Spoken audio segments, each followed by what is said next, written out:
ನಮಸ್ಕಾರ. ಪರಿಮಳಾಚಾರ್ಯ ಯೂಟ್ಯೂಬ್ ಚಾನಲ್ಗೆ ತಮ್ಮೆಲ್ಲರಿಗೂ ಪ್ರೀತಿಯ ಸ್ವಾಗತ. ಸ್ನೇಹಿತರೆ, ನಾವು ನಾಳೆ ಅಂದರೆ ಶುಕ್ರವಾರ, ಕ್ರೋಧಿ ನಾಮ ಸಂವತ್ಸರದ ಶುಕ್ಲ ಪಕ್ಷದ ಶುಕ್ರವಾರ ಆಗಿರುವಂಥ ನಾಳೆ ವಿಶೇಷವಾಗಿ ನಾವು ಅಕ್ಷಯ ತೃತೀಯ ಜೊತೆಗೆ ಪರಶುರಾಮ ಜಯಂತಿಯನ್ನು ಕೂಡ ನಾವು ಆಚರಣೆಯನ್ನು ಮಾಡ್ತಾ ಇದ್ದೇವೆ.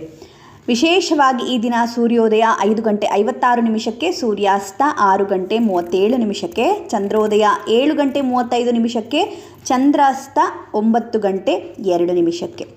ಈ ದಿನ ವಿಶೇಷವಾಗಿ ನಮಗೆ ಬೆಳಗ್ಗಿನ ಜಾವ 4:17 ಕೂಡ ಬಿದಿಗೆ ಇದ್ದರೆ ತದನಂತರ ನಮಗೆ ತದಿಗೆ ಪ್ರಾಪ್ತವಾಗುತ್ತೆ.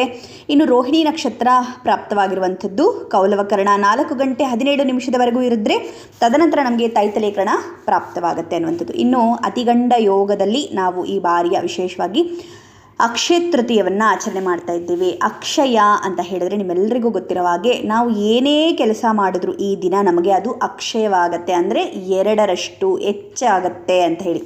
2ರಷ್ಟು ಅಂತ ಏನಲ್ಲ, ಹೆಚ್ಚಾಗತ್ತೆ ಅಂತ ಹೇಳಿ ಅಕ್ಷಯವಾಗೋದು ಅಂತ ಹೇಳ್ತೀವಿ.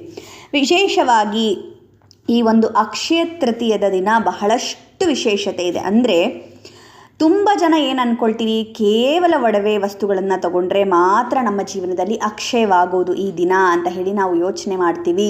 ಎಲ್ಲರೂ ನಾಳೆ ಲಕ್ಷಗಟ್ಟಲೆ ಒಡವೆಗಳನ್ನ ತಗೊಳ್ಳೋದು, ಅದು ತಗೊಳ್ಳೋದು, ಇದು ತಗೊಳ್ಳೋದು ಅಂತ ಒಂದಷ್ಟು ಜನ ಬುಕ್ಕಿಂಗ್ ಮಾಡಿಬಿಟ್ಟಿರ್ತೀರಿ. ಆಗಲೇ ನಾಳೆ ಅಂತೂ ಜ್ಯುವೆಲರಿ ಶೋರೂಮ್ಗಳಿಗಂತೂ ತುಂಬ ಹಬ್ಬ. ಯಾರಿಗೆ ಹಬ್ಬ ಇರುತ್ತೋ ಇಲ್ವೋ ಅವರಿಗಂತೂ ಹಬ್ಬ. ಯಾಕಂದರೆ ನಮ್ಮ ಮನಸ್ಥಿತಿಯಲ್ಲಿ ಬಂದುಬಿಟ್ಟಿರೋದು ಕೇವಲ ಚಿನ್ನಾಭರಣಗಳನ್ನು ತೆಗೆದುಕೊಂಡ್ರೆ, ಬೆಳ್ಳಿಯ ಆಭರಣಗಳನ್ನು ತೆಗೆದುಕೊಂಡ್ರೆ, ಫ್ರಿಡ್ಜು, ವಾಷಿಂಗ್ ಮಿಷಿನು ಈ ಥರ ತೊಗೊಂಡ್ರೆ ನಮ್ಮ ಜೀವನ ಚೆನ್ನಾಗಿರುತ್ತೆ ಅಂಥೇಳಿ. ಆದರೆ ಅಕ್ಷಯ ತೃತೀಯ ಅಂತ ಹೇಳಿದ್ರೆ ಒಂದು ಶ್ಲೋಕ ಬರುತ್ತೆ, ಸ್ನಾತ್ವಾ ಹುತ್ವಾ ಚ ಜಪ್ತ್ವಾ ಚ ದತ್ವಾನಂತ ಫಲಂ ಲಭೇತ್ ಅಂಥೇಳಿ. ಅಂದರೆ ಈ ಒಂದು ಅಕ್ಷಯ ತೃತೀಯದ ದಿನ ನಾವು ಮಾಡುವಂಥ ಸ್ನಾನ, ಜಪ, ತಪಸ್ಸು, ತರ್ಪಣ ದಾನಾದಿಗಳು ಎಲ್ಲವೂ ಕೂಡ ನಮಗೆ ಅಕ್ಷಯ ಫಲವನ್ನು ನೀಡುತ್ತೆ ಅಂತ ಹೇಳಿ. ಅಂದರೆ ನಾವು ಮಾಡುವಂಥ ಪುಣ್ಯ ಕೆಲಸಗಳು ನಮಗೆ ಅಕ್ಷಯ ಫಲವನ್ನು ತಂದುಕೊಡುತ್ತೆ. ನಮ್ಮ ಜೀವನದಲ್ಲಿ ಕಷ್ಟ ಕಾರ್ಪಣ್ಯಗಳನ್ನು ನಾವು ನೋಡ್ತಾ ಇದ್ದೇವೆ ಅಂತ ಹೇಳಿದರೆ ನಾಳೆ ನಾವು ಮಾಡುವಂಥ ಒಳ್ಳೆ ಕೆಲಸಗಳಿಂದ ನಾವು ಆ ಕಷ್ಟ ಕರ್ಮಗಳನ್ನು ದೂರ ಮಾಡಿಕೊಳ್ಬಹುದು. ಹಾಗಾಗಿ ಈ ದಿನ ವಿಶೇಷವಾಗಿ ನಾವು ಮಾಡಬೇಕಾಗಿರುವಂಥ ಮುಖ್ಯ ಕೆಲಸ ಪೂಜೆ ಜೊತೆಗೆ ದಾನ. ಈ ದಿನ ವಿಶೇಷವಾಗಿ ನಾವು ಮಾಡುವಂಥ ದಾನ ನಮಗೆ ಅಕ್ಷಯದ ಪುಣ್ಯ ಫಲವನ್ನು ತಂದುಕೊಡುತ್ತೆ ಅಂತ ಹೇಳ್ತೀವಿ ಸ್ನೇಹಿತರೆ. ಯಾಕಂದರೆ ನಿಮ್ಮೆಲ್ಲರಿಗೂ ಗೊತ್ತಿರೋ ಹಾಗೆ ಅಕ್ಷಯ ತೃತೀಯದ ದಿನ ದ್ರೌಪದಿಗೆ ಶ್ರೀಕೃಷ್ಣ ದೇವರು ವನವಾಸ ಕಾಲದಲ್ಲಿ, ಅಂದರೆ ಬಹಳ ಕಷ್ಟವನ್ನು ಅನುಭವಿಸ್ತಾ ಇರ್ತಾರೆ. ಆ ಒಂದು ಕಾಡಿನಲ್ಲಿ ಊಟಕ್ಕೂ ಕೂಡ ಕಷ್ಟವನ್ನು ಅನುಭವಿಸ್ತಾ ಇರ್ತಾರೆ. ಶ್ರೀಕೃಷ್ಣ ದೇವರು ದ್ರೌಪದಿಗೆ ಒಂದು ಪಾತ್ರೆಯನ್ನು ಕೊಡ್ತಾರೆ, ಅಕ್ಷಯ ಪಾತ್ರೆಯನ್ನು ಕೊಡ್ತಾರೆ. ಆ ಅಕ್ಷಯ ಪಾತ್ರೆಯನ್ನು ಉಪಯೋಗಿಸ್ಕೊಂಡು ಆಕೆ ಬಂದಿರುವಂಥ ಎಲ್ಲ ಋಷಿ ಮುನಿಗಳಿಗೆ, ಅವರ ಶಿಷ್ಯರಿಗೆ ಹೊಟ್ಟೆ ತುಂಬ ಭೋಜನವನ್ನು ಬಡಿಸುವಂತೆ ಸಾಧ್ಯವಾಗತ್ತೆ ಅನ್ನುವಂಥದ್ದು. ಆ ರೀತಿ ಅಕ್ಷಯ ಪಾತ್ರೆಯನ್ನು ಕೊಟ್ಟಂತಹ ದಿನ ಈ ಒಂದು ಅಕ್ಷಯ ತೃತೀಯ ಅಂತ ಹೇಳ್ತೀವಿ. ಇನ್ನು ವಿಶೇಷವಾಗಿ ಕೃಷ್ಣದೇವರನ್ನು ಸುಧಾಮ, ಅಂದರೆ ನಾವು ಕುಚೇಲ ಅಂತ ಕರಿತೀವಿ, ಸುಧಾಮ ದೇವರು ಶ್ರೀಕೃಷ್ಣ ಪರಮಾತ್ಮನನ್ನು ನೋಡಲಿಕ್ಕೆ ಅವರ ಅರಮನೆಯಾಗಿ, ಅಂದರೆ ಅವರ ಅಂತಃಪುರಕ್ಕೆ ಹೋದಾಗ ತನ್ನ ಬಳಿ ಏನೂ ಕೂಡ ಶ್ರೀಕೃಷ್ಣ ದೇವರಿಗೆ ತೆಗೆದುಕೊಂಡು ಹೋಗೋಕ್ಕೆ ಸಾಧ್ಯ ಆಗದೇ ಇದ್ದಂಥ ಒಂದು ಸಂದರ್ಭದಲ್ಲಿ ಸುಧಾಮ ಏನು ಮಾಡ್ತಾರೆ ಅಂತ ಹೇಳಿದರೆ ಕೃಷ್ಣನಿಗೆ ಪ್ರಿಯವಾದಂತಹ ಅವಲಕ್ಕಿಯನ್ನು ತೆಗೆದುಕೊಂಡು ಹೋಗಿ ಕೃಷ್ಣನಿಗೆ ಪ್ರೀತಿ ಪಾತ್ರರಾಗ್ತಾರೆ. ಈ ದಿನ ವಿಶೇಷವಾಗಿ ನೀವು ಕೃಷ್ಣದೇವರನ್ನು ಪೂಜೆ ಮಾಡಿ ಕೃಷ್ಣದೇವರಿಗೆ ನೀವು ಅವಲಕ್ಕಿ ನೈವೇದ್ಯವನ್ನು ಮಾಡೋದ್ರಿಂದ ನಿಮ್ಮ ಕಷ್ಟ ಕಾರ್ಪಣ್ಯಗಳನ್ನು ದೂರ ಮಾಡಿ ಅಷ್ಟೈಶ್ವರ್ಯವನ್ನು ಶ್ರೀಕೃಷ್ಣದೇವರು ನಿಮಗೆ ನೀಡ್ತಾರೆ ಅನ್ನುವಂಥದ್ದು ಬಹಳ ವೈಶಿಷ್ಟ್ಯ. ಆ ದಿನ ಅಕ್ಷಯ ತೃತೀಯ ಆಗಿತ್ತು ಅಂತಂದರೆ ಸುಧಾಮ ಕೊಟ್ಟಂಥ ಅವಲಕ್ಕಿಯನ್ನು ಭಕ್ಷಿಸಿದಂತಹ ಶ್ರೀಕೃಷ್ಣ ದೇವರು ಸುಧಾಮನಿಗೆ ನಿನ್ನ ಜೀವನ ಅಕ್ಷಯವಾಗಲಿ ಅಂತ ಹೇಳಿ ಅನುಗ್ರಹವನ್ನು ಮಾಡಿದಂಥ ಒಂದು ದಿನ.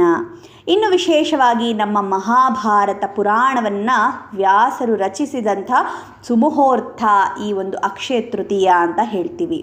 ಇದರ ಜೊತೆಗೆ ಈಗಾಗಲೇ ಹೇಳಿದಾಗೆ ಅಕ್ಷಯ ಪಾತ್ರೆಯನ್ನು ಪಡೆದಂತಹ ದಿನ ಪಾಂಡವರು.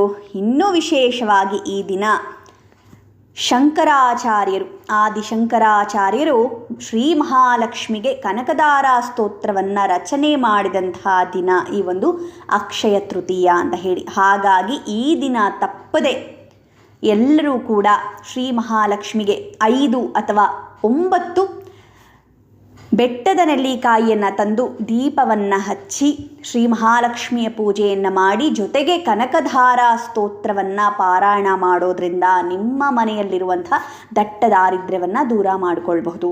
ಇನ್ನು ವಿಶೇಷವಾಗಿ ಶ್ರೀ ಮಹಾಲಕ್ಷ್ಮಿಗೆ ನಾಳೆ ಹೋಳಿಗೆಯ ಹೂರಣ, ಹೋಳಿಗೆ ಮಾಡದೇ ಇದ್ರೂ ಪರವಾಗಿಲ್ಲ, ಹೋಳಿಗೆಯ ಹೂರಣದ ದೀಪವನ್ನು ಕೂಡ ಬೆಳಗಿಸೋದ್ರಿಂದ ನಿಮ್ಮ ಕಷ್ಟ ಕಾರ್ಪಣ್ಯಗಳು ದೂರವಾಗತ್ತೆ. ಹೋಳಿಗೆ ಹೂರಣದ ನೈವೇದ್ಯವನ್ನು ಮಾಡೋದ್ರಿಂದ ನಿಮ್ಮ ಕಷ್ಟ ಕಾರ್ಪಣ್ಯಗಳು ದೂರವಾಗತ್ತೆ. ಹಾಗಾಗಿ ಹೆಚ್ಚು ಮಹತ್ವವನ್ನು ನೀವು ಇಲ್ಲಿ ಪೂಜೆಗೆ ಕೊಡಬೇಕೇ ವಿನಃ ಕೇವಲ ಖರೀದಿಗೆ ಕೊಡಬಾರ್ದು.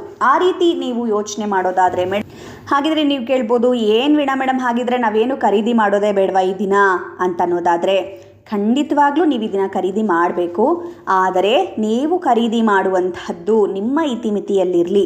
ಯಾರೋ ಸ್ನೇಹಿತರು ಹೇಳಿದ್ರು, ಈ ದಿನ ಚಿನ್ನ ತಂದರೆ ನೀವು ವರ್ಷಪೂರ್ತಿ ಚಿನ್ನ ತರ್ತೀರಿ, ಈ ದಿನ ಬೆಳ್ಳಿ ತಂದರೆ ವರ್ಷಪೂರ್ತಿ ಬೆಳ್ಳಿ ತರ್ತೀರಿ, ಈ ದಿನ ಫ್ರಿಜ್ಜು ವಾಷಿಂಗ್ ಮಿಷಿನ್ ಎಲ್ಲ ತಂದರೆ ವರ್ಷಪೂರ್ತಿ ನಿಮ್ಮ ಮನೆಗೆ ಸರ್ಜು ಸಾಮಾನುಗಳು ಬರುತ್ತೆ ಅಂತ ಹೇಳಿದ್ರು ಅಂತ ಹೇಳಿ ಯಾರ ಹತ್ರನೂ ಸಾಲ ಮಾಡಿ ನೀವು ಅದನ್ನೆಲ್ಲ ತಂದರೆ ನೀವು ಅದನ್ನು ಕಳ್ಕೊಳ್ಬೇಕಾದಂತಹ ಪರಿಸ್ಥಿತಿ ಬರುತ್ತೆ. ಯಾಕಂದರೆ ಈಗಾಗಲೇ ನಾನು ನಿಮಗೆ ಹೇಳಿದೆ, ಈ ದಿನ ನೀವು ಮಾಡುವಂಥದ್ದೇನೇ ಮಾಡಿದ್ರೂ ಕೂಡ ಅದು ಅಕ್ಷಯವಾಗತ್ತೆ ಅಂತ ಹೇಳಿ. ಅಂದರೆ ನಮ್ಮ ಬಳಿ ಇರುವಂಥ ಹಣದಲ್ಲಿ ನೀವು ತಂದಾಗ ಖಂಡಿತ ನಿಮಗೆ ಅದು ಅಕ್ಷಯ ಆಗುತ್ತೆ. ಅದನ್ನು ಹೊರತುಪಡಿಸಿ ಸಾಲ ಮಾಡಿ ನೀವು ತಂದರೆ ಖಂಡಿತ ನಿಮಗೆ ಸಾಲಗಳು ಹೆಚ್ಚಾಗತ್ತೆ. ನೀವು ತರುವಂತಹ ವಸ್ತುಗಳು ಮನೆಗೆ ನಿಮಗೆ ಅಕ್ಷಯವನ್ನು ಮಾಡಿಕೊಡ್ಬೇಕು, ಅಂದರೆ ಅಭಿವೃದ್ಧಿಯನ್ನು ಮಾಡಿಕೊಡ್ಬೇಕೇ ವಿನಃ ನಿಮ್ಮ ಸಾಲಗಳು ಕಷ್ಟಗಳನ್ನು ದೂರ ಮಾಡಬೇಕು.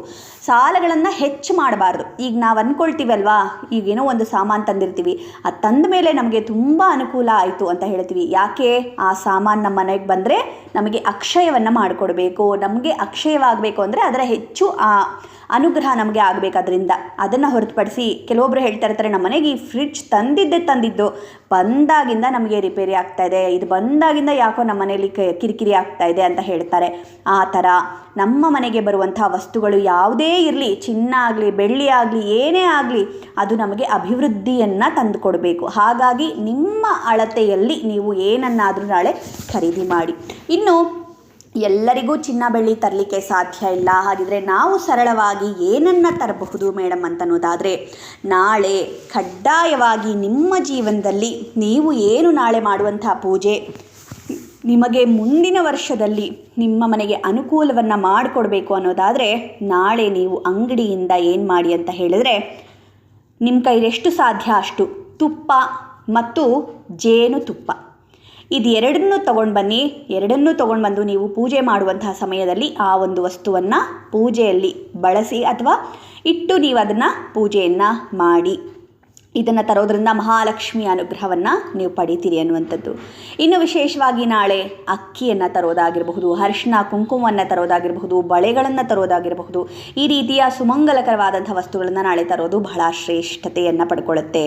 ಜೊತೆಗೆ ನೀವು ನಿಮ್ಮ ಮನೆಗೆ ಧನಧಾನ್ಯಗಳನ್ನು ಅಂದರೆ ಧಾನ್ಯಗಳನ್ನು ಖರೀದಿ ಮಾಡ್ಕೊಂಡು ಬರುವಂಥದ್ದು. ಈಗ ಮನೆಗೆ ನೀವೇನಾದರೂ ರೇಷನ್ಗಳು ತರಬೇಕು ಅಂದರೆ ನಾಳೆ ತೊಗೊಂಡು ಬನ್ನಿ, ನಿಮ್ಮ ಮನೇಲಿ ಯಾವತ್ತಿಗೂ ಕೂಡ ಅಕ್ಷಯವಾಗಿ ಇರುತ್ತೆ ಅಂತನ್ನುವಂಥದ್ದು. ಇನ್ನು ಒಂದು ವಿಶೇಷತೆ ಏನು ಅಂತ ಹೇಳಿದ್ರೆ, ನಾಳೆ ಪ್ರತಿಯೊಬ್ಬರೂ ಕೂಡ ಭಗವಂತನಲ್ಲಿ ಪ್ರಾರ್ಥನೆಯನ್ನು ಮಾಡಬೇಕಾಗಿರುವಂಥದ್ದು, ಈ ವರ್ಷ ಆದರೂ ನಮಗೆ ಮಳೆ ಬರಲಿ, ಬೆಳೆ ಚೆನ್ನಾಗಾಗಲಿ ಅಂತ ಹೇಳಿ ಪ್ರತಿಯೊಬ್ಬರು ಪ್ರಾರ್ಥನೆಯನ್ನು ಮಾಡಿ. ಯಾಕಂದರೆ ನಮಗೆ ಮುಖ್ಯವಾಗಿ ಈ ವರ್ಷ ನಮಗೆ ಬೇಕಾಗಿರುವಂಥದ್ದು ನೀರು. ಯಾಕಂದರೆ ನೀರಿಲ್ಲದೆ ಎಷ್ಟು ಪರಪಾಟ್ಲು ಪಡ್ತಾ ಇದ್ದೀವಿ ಅನ್ನುವಂಥದ್ದು ನಿಮ್ಮೆಲ್ರಿಗೂ ಗೊತ್ತಿರೋದು ಸತ್ಯ ಅಲ್ವಾ. ಪ್ರತಿಯೊಬ್ಬರೂ ಕೂಡ ಈ ವರ್ಷ ದೇವರ ಹತ್ರ ಬೇಡ್ಕೊಳ್ಳಿ, ನಮಗೆ ಗಂಗಾದೇವಿಯ ಆಗಮನವಾಗಲಿ, ಈ ವರ್ಷ ನಮಗೆ ಸಮೃದ್ಧಿಯಾಗಿ ಮಳೆ ಬೆಳೆಗಳು ಆಗಲಿ ಅಂತ ಹೇಳಿ ಪ್ರತಿಯೊಬ್ಬರು ದೇವರ ಹತ್ರ ಬೇಡ್ಕೊಳ್ಳಿ, ಆಯಿತಾ. ಕೇವಲ ಒಡವೆ ವಸ್ತು ಇದನ್ನೇ ಕೇಳ್ಕೊಳ್ಬೇಡಿ, ನೀವು ಅದರ ಜೊತೆಯಲ್ಲಿ ದೇವರ ಹತ್ರ ನೀರನ್ನು ಕೂಡ ಕೇಳ್ಕೊಳ್ಳಿ. ಅಂದರೆ ಮಳೆ ಬರಲಿ ಈ ವರ್ಷ ಚೆನ್ನಾಗಿ ಅಂತ ಹೇಳಿ ಆ ತಾಯಿ ಹತ್ರ ಕೇಳ್ಕೊಳ್ಳಿ. ಇನ್ನು ಯಥಾಸ್ಥಿತಿಯಾಗಿ ನೀವು ಹೇಗೆ ಕಳಶವನ್ನು ಪ್ರತಿಷ್ಠಾಪನೆಯನ್ನು ಮಾಡಿ ಪೂಜೆಯನ್ನು ಮಾಡ್ತೀರಿ, ಅದೇ ರೀತಿ ನಾಳೆ ಮಹಾಲಕ್ಷ್ಮಿಯ ಪೂಜೆಯನ್ನು ಮಾಡಬಹುದು. ಈಗಾಗಲೇ ಹೇಳಿದ್ನಲ್ಲ, ನೆಲ್ಲಿಕಾಯಿಯ ದೀಪ ಆಗಿರ್ಬೋದು, ಹೋಳಿಗೆ ಹೂರಣದ ದೀಪ ಆಗಿರ್ಬೋದು, ಇದೆಲ್ಲವನ್ನು ಹಚ್ಚೋದ್ರಿಂದ ನಾಳೆ ವಿಶೇಷತೆ, ನಿಮಗೆ ವಿಶೇಷ ಅನುಗ್ರಹ ಕೂಡ. ಇನ್ನು ಪೂಜೆ ಯಾವಾಗ ಮಾಡಬಹುದು ಮೇಡಮ್ ಅಂತ ಅನ್ನೋದಾದರೆ, ನಾಳೆ ಬೆಳಗ್ಗೆ ಸಾಧ್ಯವಾದಷ್ಟು ನೀವು 6 ಗಂಟೆಯಿಂದ 7 ಗಂಟೆ ಒಳಗಡೆ ಪೂಜೆಯನ್ನು ಮುಗಿಸ್ಕೊಂಡ್ಬಿಡಿ. ಅಥವಾ ಪೂಜೆ 6 ಗಂಟೆಯಿಂದ 7 ಗಂಟೆ ಮುಗಿಸೋಕ್ಕಾಗಲಿಲ್ಲ ಅಂದರೆ ಅಟ್ಲೀಸ್ಟ್ 8 ಗಂಟೆ ಒಳಗಡೆ ಆದರೂ ನೀವು ಪೂಜೆಯನ್ನು ಮುಗಿಸ್ಕೊಳ್ಳಿ. ಅಥವಾ ನಿಮಗೆ 8 ಗಂಟೆವರೆಗೂ ಕೂಡ ನಮಗೆ ಪೂಜೆಗಳನ್ನ ಮುಗಿಸ್ಕೊಳ್ಳೋಕ್ಕಾಗ್ತಾ ಇಲ್ಲ ಮೇಡಮ್ ಅನ್ನುವಂಥವ್ರು ದಯಮಾಡಿ 9:15 ಒಳಗಡೆ ಆದರೂ ನೀವು ಪೂಜೆಯನ್ನು ಮುಗಿಸ್ಕೊಂಡ್ಬಿಡಿ. ಅದಾದಮೇಲೆ ಮತ್ತೆ ನಿಮಗೆ ಶುಭ ಸಮಯ ಅನ್ನೋದಿರೋದಿಲ್ಲ. ನೀವು ಪೂಜೆ ಮಾಡುವಂಥದ್ದು ನಾಳೆ ವಿಶೇಷವಾಗಿ ನಿಮಗೆ ಅನುಗ್ರಹವಾಗಬೇಕು ಅಂತ ಹೇಳಿದ್ರೆ ಸಾಧ್ಯವಾದಷ್ಟು 9:15 ಒಳಗಡೆ ಪೂಜೆಯನ್ನು ಮುಗಿಸ್ಕೊಂಡ್ಬಿಡಿ. ಇನ್ನು ನಾವು ಏನಾದರೂ ತೊಗೊಂಡು ಬರಬೇಕು ಮೇಡಮ್ ಅನ್ನುವಂಥವ್ರು ಖಂಡಿತವಾಗ್ಲೂ ತೊಗೊಂಡು ಬನ್ನಿ. ನಾನೀಗಾಗಲೇ ಹೇಳಿದಾಗೆ ನಿಮ್ಮ ಅನುಕೂಲ ನೋಡಿಕೊಂಡು ತೊಗೊಂಡು ಬನ್ನಿ. ಸಾಲ ಮಾಡಿ ಏನು ಕೂಡ ನಾಳೆ ತರಕ್ಕೆ ಹೋಗಬೇಡಿ, ಆ ಸಾಲ ನಿಮಗೆ ಹೆಚ್ಚಾಗತ್ತೆ ಅನ್ನುವಂಥದ್ದು ವಿಶೇಷತೆ. ಇನ್ನು ನಾಳೆ ಪರಶುರಾಮರ ಜಯಂತಿ ಆಗಿರೋದ್ರಿಂದ ಪ್ರದೋಷ ಕಾಲದಲ್ಲಿ ಪರಶುರಾಮ ದೇವರನ್ನ ಪೂಜೆಯನ್ನು ಮಾಡುವಂಥದ್ದು, ಅರ್ಘ್ಯವನ್ನು ಕೊಡುವಂಥದ್ದು ವಿಶೇಷತೆ. ಅರ್ಘ್ಯ ಮಂತ್ರವನ್ನು ನಾನು ಡಿಸ್ಕ್ರಿಪ್ಷನಲ್ಲಿ ಕೊಟ್ಟಿರ್ತೀನಿ. ಅರ್ಘ್ಯವನ್ನು ಯಾವ ರೀತಿ ಕೊಡಬೇಕು ಅಂತ ಹೇಳಿ ಈಗಾಗಲೇ ನಾನು ನಿಮಗೆ ತಿಳಿಸ್ಕೊಟ್ಟಿದ್ದೀನಿ. ಆ ವಿಡಿಯೋ ಕೂಡ ನನ್ನ ಚಾನಲಲ್ಲಿದೆ, ದಯಮಾಡಿ ತಾವು ಚೆಕ್ ಮಾಡಬಹುದು. ಈ ಶ್ಲೋಕವನ್ನು ಕೂಡ ನಾನು ಡಿಸ್ಕ್ರಿಪ್ಷನಲ್ಲಿ ಕೊಟ್ಟಿರ್ತೀನಿ. ಪರಶುರಾಮ ಜಯಂತಿ ಆಗಿರೋದ್ರಿಂದ ನಾಳೆ ವಿಶೇಷವಾಗಿ ಅರ್ಘ್ಯವನ್ನು ಕೊಡಿ. ಯಾಕಂದರೆ ಸಪ್ತ ಚಿರಂಜೀವಿಗಳಲ್ಲಿ ಪರಶುರಾಮರು ಕೂಡ ಒಬ್ಬರಾಗಿರೋದ್ರಿಂದ ನಮ್ಮ ಮನೆಯಲ್ಲಿ ಯಾರಿಗಾದರೂ ಮೃತ್ಯು ಕಂಟಕಗಳು ಅದೆಲ್ಲ ಇದ್ದರೆ ನಿವಾರಣೆಯಾಗತ್ತೆ ಅನ್ನುವಂಥದ್ದು ವೈಶಿಷ್ಟ್ಯ. ಇನ್ನು ಇದರ ಜೊತೆ ನಾಳೆ ಕನಕದಾರ ಸ್ತೋತ್ರವನ್ನು ಪಾರಾಯಣ ಮಾಡೋದನ್ನು ದಯಮಾಡಿ ಮರಿಬೇಡಿ. ಯಾರು ಕೂಡ ಕನಕದಾರ ಸ್ತೋತ್ರವನ್ನು ತಪ್ಪದೇ ಪಾರಾಯಣವನ್ನು ನಾಳೆ ಮಾಡಿ. ಇನ್ನು ವಿಶೇಷವಾಗಿ ಸಂಕಲ್ಪ, ನಾಳೆ ಪೂಜೆಗೆ ಸಂಕಲ್ಪ ಬೇಕೇ ಬೇಕು. ಸಂಕಲ್ಪವನ್ನು ಮಾಡಿ ನಾಳೆ ಪೂಜೆಯನ್ನು ಮಾಡಿ ಮಹಾಲಕ್ಷ್ಮಿಯ ಅನುಗ್ರಹವನ್ನು ನಾಳೆ ನೀವು ಪಡೆಯುವಂಥದ್ದು ವಿಶೇಷತೆ. ಬನ್ನಿ ಸಂಕಲ್ಪವನ್ನು ನೋಡೋಣ. ನಾನು ಸಂಕಲ್ಪ ಹೇಳ್ತೀನಿ, ತಾವು ಸಂಕಲ್ಪವನ್ನು ಕೇಳಿಸ್ಕೊಂಡು ಅಕ್ಷತೆ ಮತ್ತು ಆ ಹೂವನ್ನು ಕೆಳಗಡೆ ಬಿಟ್ಟರೆ ಸಾಕು, ಸರಿನಾ? ಸಂಕಲ್ಪವನ್ನು ಕೇಳಿಸ್ಕೊಳ್ಳೋಣ. ಮಮೋಪಾತ್ತ ಸಮಸ್ತದುರಿತಕ್ಷದ್ವಾರಾ ಶ್ರೀ ಪರಮೇಶ್ವರ ಪ್ರತ್ಯರ್ಥಂ ಅಸ್ಮಾಕಂ ಕುಟುಂಬಾನಾಂ ಕ್ಷೇಮ ಸ್ಥೈರ್ಯ ವಿಜಯ ಅಭಯ ಆನಂದ ಆಯುರಾರೋಗ್ಯ ಐಶ್ವರ್ಯ ವೃತ್ತರ್ಥಂ ಧರ್ಮಾರ್ಥ ಕಾಮ ಮೋಕ್ಷ ಚತುರ್ವಿಧ ಪುಣ್ಯ ಫಲ ಪುರುಷಾರ್ಥ ಸಿದ್ಧರ್ಥಂ ಅಪಮೃತ್ಯು ಪೀಡಾ ಪರಿಹಾರ ದ್ವಾರ ದೀರ್ಘಾಯುಷ್ಯ ವೃದ್ಧ್ಯರ್ಥಂ ಅಚಂಚಲ ಭಕ್ತಿ ಸಿದ್ಧರ್ಥಂ ಸಮಸ್ತ ಕಾರ್ಯೇಷು ನಿರ್ವಿಘ್ನಪೂರ್ವಕ ಜಯಪ್ರಾಪ್ತ್ಯರ್ಥಂ ವರ್ಷೇ ವರ್ಷೇ ಕರ್ತವ್ಯ ಏತದ್ವರ್ಷ ಪ್ರಯುಕ್ತ ಸಂಪೂರ್ಣ ಸಮಗ್ರ ಫಲವಾಪ್ತ್ಯರ್ಥಂ ಶ್ರೀ ಮಹಾಲಕ್ಷ್ಮೀ ದೇವತಾಮುದ್ದಿಶ್ಯ ಶ್ರೀ ಮಹಾಲಕ್ಷ್ಮೀ ದೇವತಾ ಪ್ರೀತ್ಯರ್ಥಂ ಯಾವತ್ ಶಕ್ತಿ ಧ್ಯಾನಾವಾಹನ ಶೋಷೋಪಚಾರ ಪೂಜನಂಚ ಕರಿಷ್ಯೇಂ. ಸಂಕಲ್ಪ ಸ್ತೋತ್ರ ನಾಳೆ ತಪ್ಪದೆ ಮಹಾಲಕ್ಷ್ಮಿಗೆ ಸಂಕಲ್ಪವನ್ನು ಹೇಳಿಕೊಂಡು ಪೂಜೆಯನ್ನು ಮಾಡಿ, ತಪ್ಪದೆ ಕನಕದಾರ ಸ್ತೋತ್ರವನ್ನು ಪಾರಾಯಣವನ್ನು ಮಾಡಿ.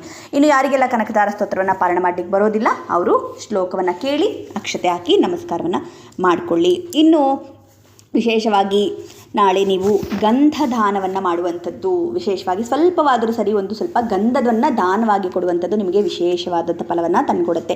ದೇವಸ್ಥಾನಗಳಿಗಾಗಿರ್ಬೋದು ಅಥವಾ ಯಾರಾದರೂ ಬ್ರಾಹ್ಮಣರಿಗೆ ನೀವು ಗಂಧವನ್ನು ದಾನವಾಗಿ ಕೊಡುವಂಥದ್ದು ಬಹಳ ಪುಣ್ಯಕರವಾದಂಥ ಕೆಲಸ ಅಂತ ಹೇಳ್ಬೋದು. ಇನ್ನು ಊಟವನ್ನು ದಾನವಾಗಿ ಕೊಡುವಂಥದ್ದು ಅಥವಾ ಊಟಕ್ಕೆ ಬೇಕಾದಂತಹ ಸಾಮಗ್ರಿಗಳನ್ನು ದಾನವಾಗಿ ಕೊಡುವಂಥದ್ದು, ಈ ರೀತಿ ಯಥಾಶಕ್ತಿ ನಿಮ್ಮ ಕೈಯಲ್ಲಿ ಎಷ್ಟು ಸಾಧ್ಯ ಅಷ್ಟು ನಾಳೆ ದಾನವನ್ನು ಕೊಡುವಂಥದ್ದು ಬಹಳ ವಿಶೇಷತೆ. ನಾನು ಯಾವಾಗಲೂ ದಾನ ಅಂತ ಬಂದಾಗ ನಿಮಗೆ ಇಂಥದ್ದೇ ವಸ್ತು ಕೊಡಿ ಅಂತ ನಾನು ಹೇಳಲ್ಲ. ಯಥಾಶಕ್ತಿ ಯಥಾ ಜ್ಞಾನೇನ ಅಂತ ಹೇಳ್ತೀವಲ್ಲ, ಆ ರೀತಿ ನಿಮ್ಮ ಯಥಾಶಕ್ತಿ ಪ್ರಕಾರ ನೀವು ನಾಳೆ ದಾನವನ್ನು ಕೊಡುವಂಥದ್ದು ನಿಮಗೆ ತುಂಬ ಅಕ್ಷಯ ಫಲವನ್ನು ತಂದುಕೊಡುತ್ತೆ. ಸ್ನೇಹಿತರೆ, ದಾನವನ್ನು ಕೊಡುವಾಗ ಸುಮ್ಮನೆ ತೊಗೊಂಡೋಗಿ ಹಾಗೆ ಕೊಟ್ಬಿಡೋದಲ್ಲ.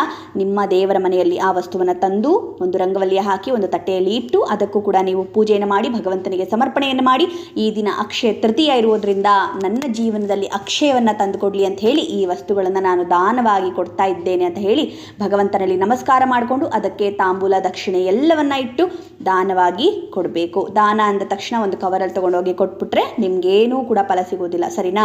ಈ ರೀತಿಯಾಗಿ ಪೂಜೆಯನ್ನು ಮಾಡಿ ದಾನವಾಗಿ ನೀವು ನಾಳೆ ಕೊಡುವಂಥದ್ದು ನಿಮಗೆ ಅಕ್ಷಯ ಫಲವನ್ನು ತಂದುಕೊಡುತ್ತೆ. ಸ್ನೇಹಿತರೆ, ಮುಂದಿನ ವಿಡಿಯೋದಲ್ಲಿ ಮತ್ತೆ ಸಿಗ್ತೀನಿ. ನಮಸ್ಕಾರ. ಹೋಗಿ ಬರಲಾ?